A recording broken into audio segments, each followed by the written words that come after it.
गतकाली 43 number वार्डर Buddheshwari colony रे सांसद अपराजिता षडंगी गाड़ी को स्थानीय बासिंदा अटकाई गस्त को विरोध करते से घटना को नहीं आज मुख्यमंत्री को चिठी लिखिं सांसद। एक सभा को जाउथवा बेले लक्ष्मीसागर 43 नंबर वार्ड में 2 घंटा अटक रखा जाइथिला। से पुलिस को अपेक्षा करी कार रे बसी रही जो 2 घंटा समय नष्ट है से दायी किए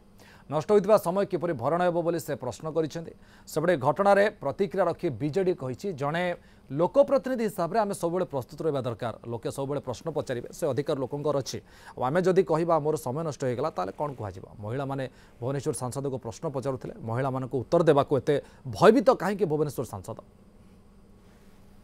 जड़े लोकप्रतिनिधि हिसाब से आम सब प्रस्तुत रहा जनसाधारण मैंने आम जो जो जगार आम लीड करथवा लोक मान अधिकार अच्छे आमको गणतंत्र संविधान अच्छी लोक मैंने आमको प्रश्न पचारे आम निश्चय उत्तर देवा प्रस्तुत हवा से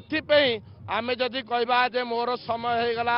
ऑफिस काम चला जदि प्रस्तुत थी कहीं पचार महिला माने पचारुले महिला मानक प्रश्न उत्तर देवा एत भयभीत कहीं होती आगे आसतु उत्तर दिंतु सांसद हिसाब से भी कर्तव्य अच्छे ये अंचल विकास करने विकास क्षेत्र में आगे जावा उचित भाषण देले हम ना कथा कहले हम ना कि छलना कले हम ना काम करने दरकार जड़े लोकप्रतिनिधि हिसाब से